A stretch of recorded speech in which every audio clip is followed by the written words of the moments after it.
اعوذ باللہ من الشیطان الرجیم بسم اللہ الرحمن الرحیم۔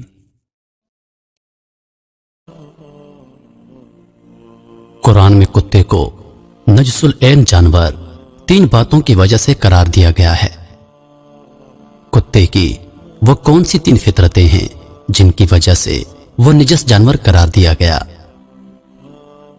پہلی فطرت یہ ہے کہ وہ اس وقت جب اللہ تعالی اپنی رحمتوں کا نزول شروع کرتا ہے، اپنی نعمتوں کی بارش کرتا ہے، تو وہ اس وقت اوندھے منہ پڑھ کر سو جاتا ہے، یعنی ساری رات جاگتا رہے گا، اور جس وقت اللہ کی رحمتوں کا نزول شروع ہوتا ہے تو اس جانور پر نیند کا غلبہ آ جاتا ہے۔ دوسری فطرت یہ ہے کہ وہ اپنے ہمجنس کو دیکھ کر ہمیشہ بھونکے گا، نفرت کا اظہار کرے گا۔ تیسری فطرت یہ ہے کہ وہ اپنی غذائی ضرورت پوری کرنے کے بعد بچی کچی غذا زمین میں گڑھا کھود کر اس میں دفن کر دیتا ہے تاکہ یہ غذا کسی اور کے کام نہ آ سکے۔ میرے محترم ساتھیو، اس کے بعد میرے ذہن میں یہ بات آئی کہ اگر یہ اتنا ہی نجس جانور ہے تو پھر وہ کتا جو اصحاب کہف کا کتا تھا، اس کے لیے جنت واجب کیوں قرار دی گئی؟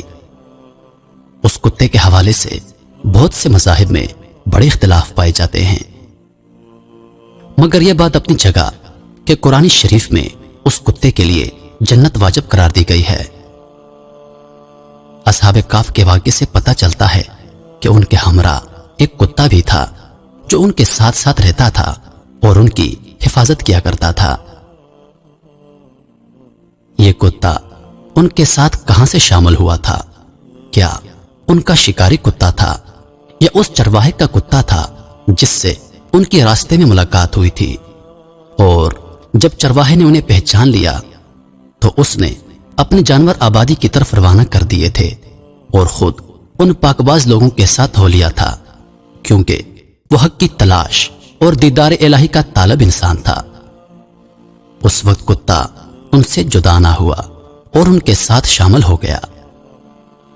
پھر جب دشمن غار کے قریب آئے تو اس کتے نے اپنی فطرت کے مطابق بھونکنا چاہا، مگر پھر ایک دم رک گیا اور سر نیچے کر کے بیٹھ گیا۔ دشمن نے جب دیکھا تو وہاں سے یہ کہتے ہوئے گزر گئے کہ اگر یہاں کوئی انسان ہوتا تو یہ جانور ضرور بھونکتا۔ اس کتے نے اپنی فطرت کو چھوڑا۔ یہیں پر حکم ہوا کہ اس کتے پر جنت واجب ہے۔ محترم ساتھیو، یہ تمام باتیں تفصیل سے بتانے کا مقصد یہ تھا کہ جب یہ بحث چل رہی تھی تو میرے ذہن میں ایک عجیب سی کشمکش، ایک عجیب سی بے چینی تھی۔ میں عجیب سے گھبراہٹ کا شکار ہو گیا کہ بحث چلی کہاں سے تھی اور کہاں جا پہنچی۔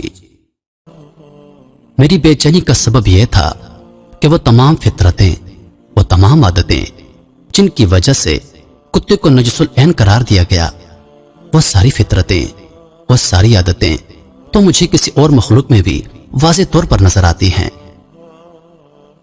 میں اس حقیقت سے نظریں چرانا چاہ رہا ہوں، مگر یہ سب اتنی واضح علامتیں ہیں کہ مجھے مجبور اس بات پر سوچنا پڑا۔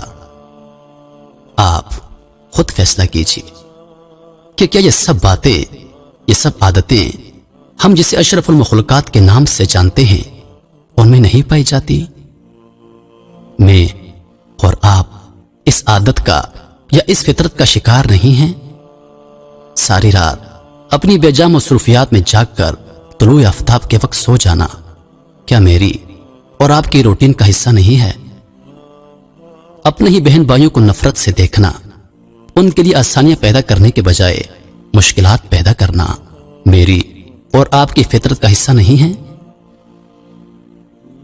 اپنی غذائی ضروریات پوری کرنے کے بعد کھانے کو فریج جیسی مشین میں محفوظ کر دینا اور بعد میں ضرورت نہ پڑنے پر ضائع کر دینا ہمارا روز کا معمول نہیں ہے؟ ان سب باتوں کا جواب شاید ہم میں سے کسی کے پاس نہ ہو۔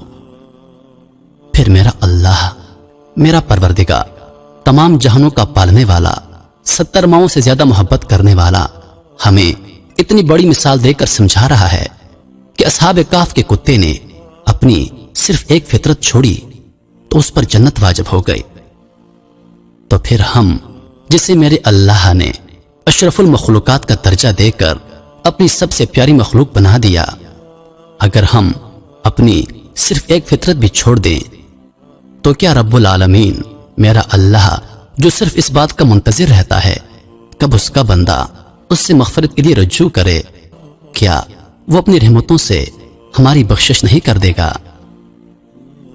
یقیناً کرے گا۔ میرے محترم ساتھیو، سوچئے گا ضرور، اور ہو سکے تو عمل کیجئے۔